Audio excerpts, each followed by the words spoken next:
Hello, habari. Naitwa Johnson Josephat na leo niko hapa. Kuna kitu kimoja ambacho nilikuwa natamani siweze kushare kwa pamoja, hususan kwa wale watu ambao wanajikuta wakirudi nyuma na kukata tamaa kabisa kufikia hali ya kuweza kushinda kupambania ndoto zao. Unajua, katika maisha tumeitwa kufanya vitu tofauti kulingana na vile ambavyo tumepokea neema ya kimungu kwenye maisha yetu, lakini pia kulingana na jinsi ambavyo mtu ameitwa katika eneo fulani. Kuna watu ambao wanaitwa kwenye biashara, kuna watu ambao wanaitwa kwenye huduma, kuna watu ambao wanaitwa kwenye kilimo, kwenye ufugaji, lakini kuna watu ambao wanaitwa kwenye kazi kwa ajili ya kufocus na ofisi na vitu vingine.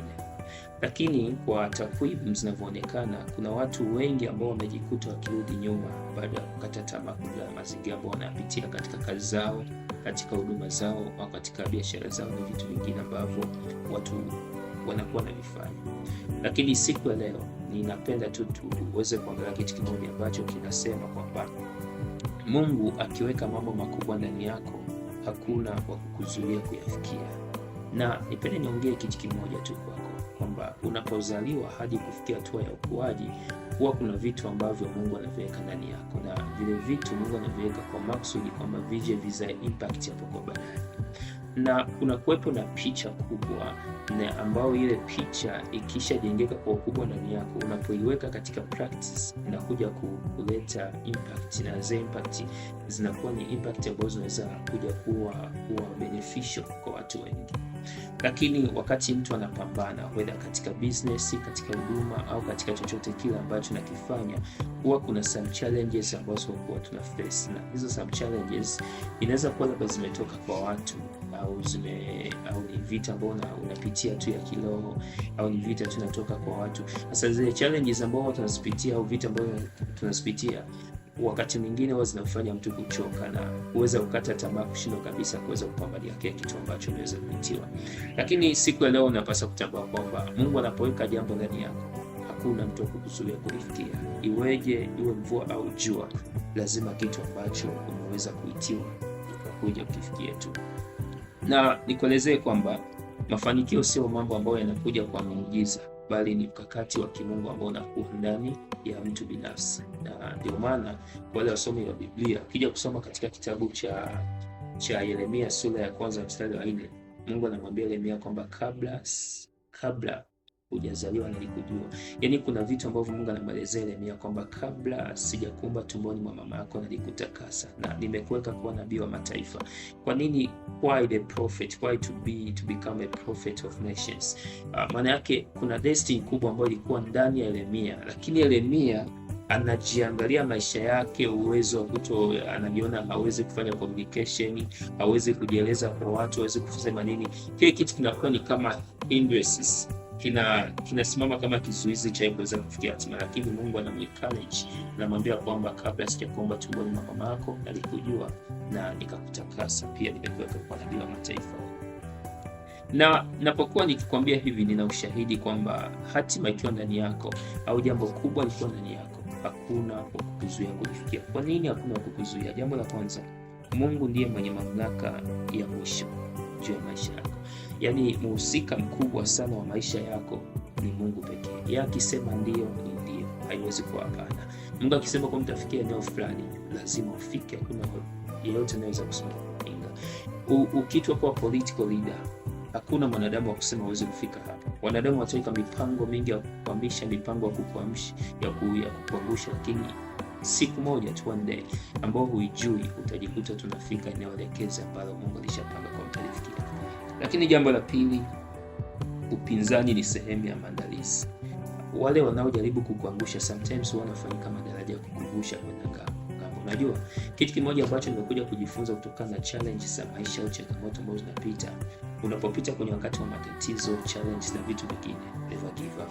Yaani usiogope kabisa. Kwa nini? Kila aliyeinuliwa, hata kusoma Biblia nzima kwa leo, Biblia, hakuna ambaye aliinuliwa kufikia mpaka kwenye comfort zone bila kupitia challenge. Kwa Mungu huwa ana tabia kutumia matatizo, changamoto. Wakati mwingine anawainua watu wanakuwa wabaya juu yako ili kusudi kuweza kutia nguvu na kukukomaza, wakati mwingine kukusogeza kwenda mbele. Ni mfano tu, mtu unapojaribu kumpiga chura teke, si kwamba umemkomoa, no. bali wakati mwingine unakuwa umempunguzia mwendo, lakini pia unakuwa umemuongezea speed. So kuna watu wanakuchallenge, kuna watu wanakusema vibaya, lakini kupitia maneno yao yale yale, kupitia vita zile zile, ndio unazitumia kwenye kuvuka kwenda mpaka kwenye comfort zone. Lakini jambo la tatu ni nguvu ya ndani. Tunapozungumzia nguvu ya ndani, tunazungumzia ule msukumo wa mtu, ule msukumo ambao upo ndani ya mtu.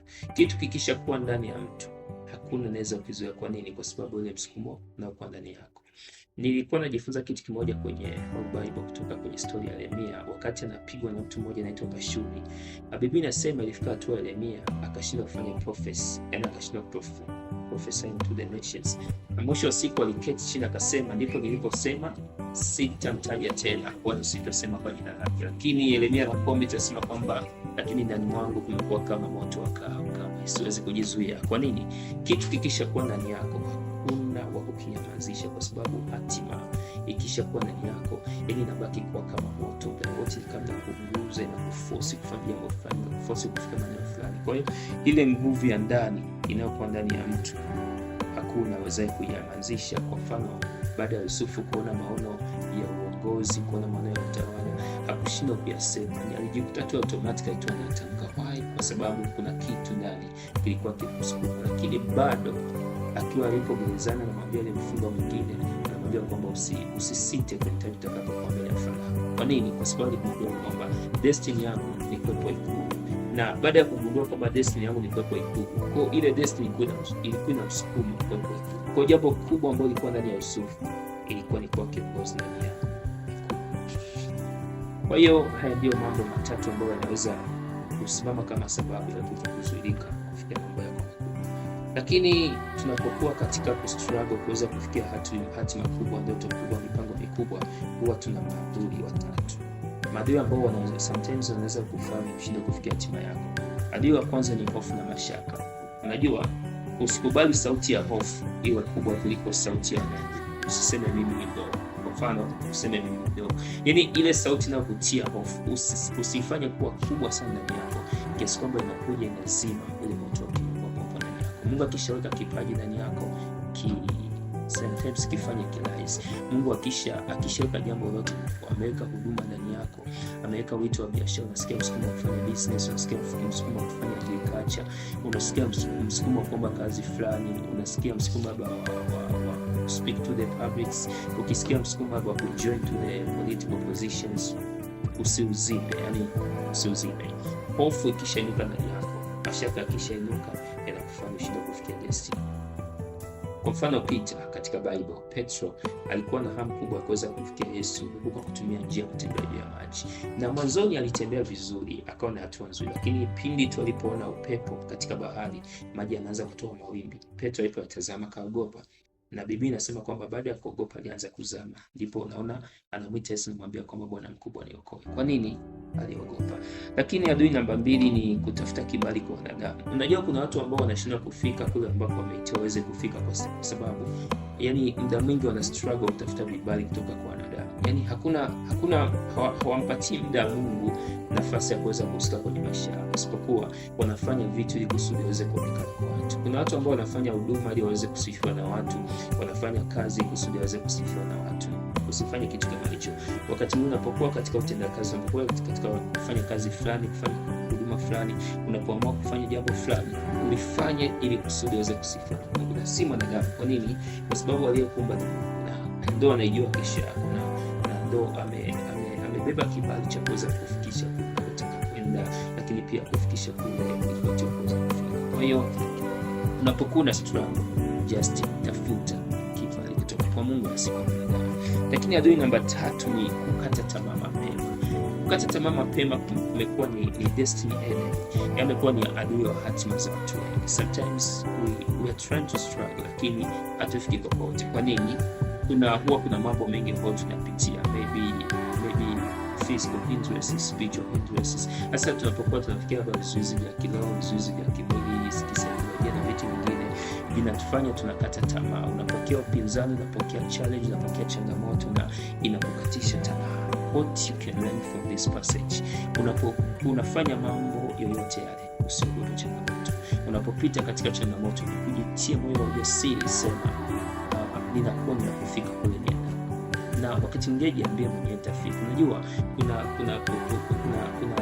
power of prophecy, yani kuna nguvu ya unabii kujitamkia mwenyewe. Sometimes unajitabia mafanikio, unajitabia hati kubwa, unajitamkia vitu vikubwa, unajitamkia mipango mikubwa.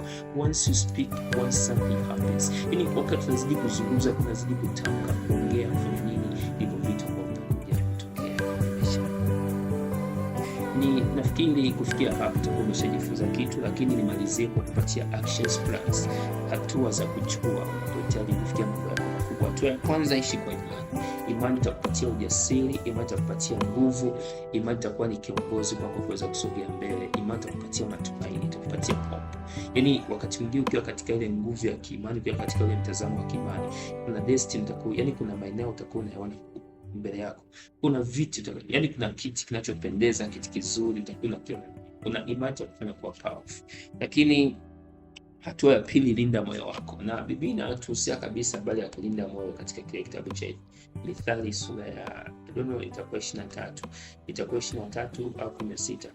Anatuhusia kitu hicho kwamba linda moyo wako kuliko yote uyalindayo, maana ndiko zitokako chemchemi za uzima. Moyo unapaswa kulinda.